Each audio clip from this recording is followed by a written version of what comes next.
আসসালামু আলাইকুম, my self is Tahiya. আজকে আমি আরেকটা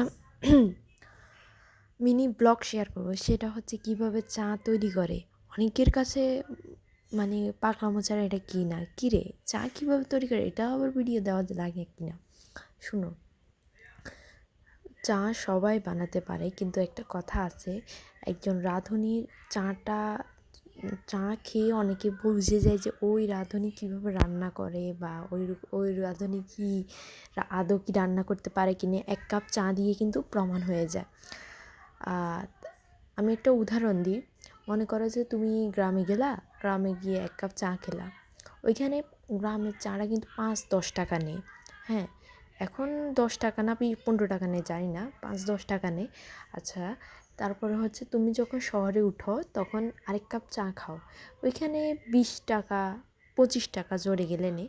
এরপরে তুমি যদি মানে ইয়াতে যাও, রেস্টুরেন্টে যাও, তখন হচ্ছে 50 টাকা 60 টাকাও নিয়ে যায় অনেকে, মানে ভালো চা যারা বানায় আর কি।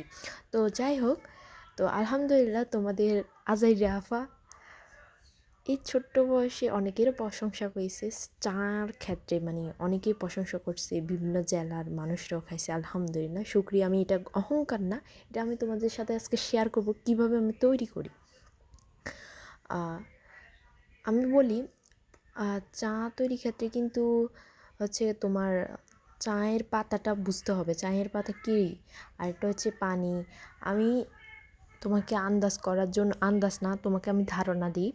আমি এখানে কিন্তু 4 কাপ পানি দিছি, ঠিক আছে? 4 কাপ পুরাপুরিও দিছি, মানে তোমার হচ্ছে, হ্যাঁ, 4 কাপের মানে হাফ কাপ। আচ্ছা, 4 কাপই ধরো, 4 কাপে দিছি। তারপর হচ্ছে 3 কাপ আমার চা লাগবে, আর 1 কাপ জোশ হয়ে যাবে, ঠিক আছে?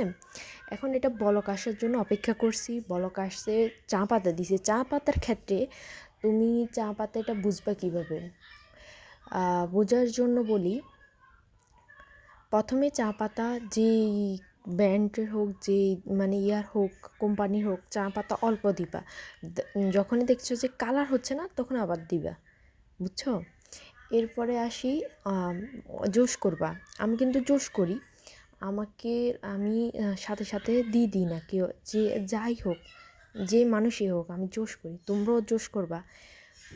চায়ের মূল জিনিসটা হচ্ছে জোশ, বুঝছো? মানে অপেক্ষা করবা, জাল দিবা, তারপর হচ্ছে কমাই দিবা। যখন বলদ চলে আসবে তখন কমাই দিবা। তো তার মাঝে একটা কথা বলি, চা প্রথম হবে না, তার মানে তুমি নিরাশ হবে না। কারণ আমিও প্রথম পারতাম না, কিন্তু আলহামদুলিল্লাহ এখন ভালো বেটার পারি। তো হতাশ হবে না, এটা আমার লাস্ট উপদেশ। তাই এখন অধিকাংশ মানুষই চিনিটা পছন্দ করে না, পছন্দ করে এত ক্যাচকেচা চিনি না, মানে মিঠা বেশি হতে পারবে না, একটু সামান্য হতে পারে আর কি।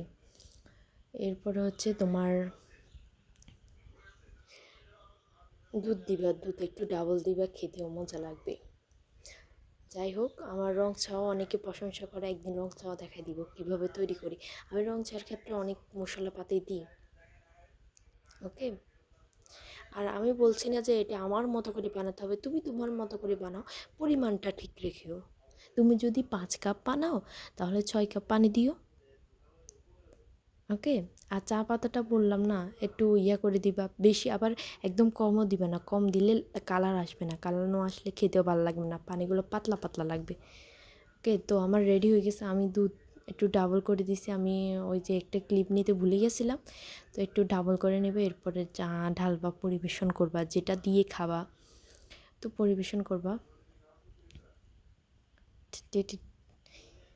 আর তোমাদের আজেরা ব্লগগুলো কেমন লাগে বলো, কমেন্ট করে যাও। যদি ভালো লাগে তাহলে আমার ফেসবুক পেজে একটু ফলো দিয়ে আসবা, নতুন পেজ। আর যদি ইউটিউব থেকে দেখো তাহলে সাবস্ক্রাইব করবা প্লিজ, তাহলে আজেরা ব্লগ আরও দেখতে পারবা।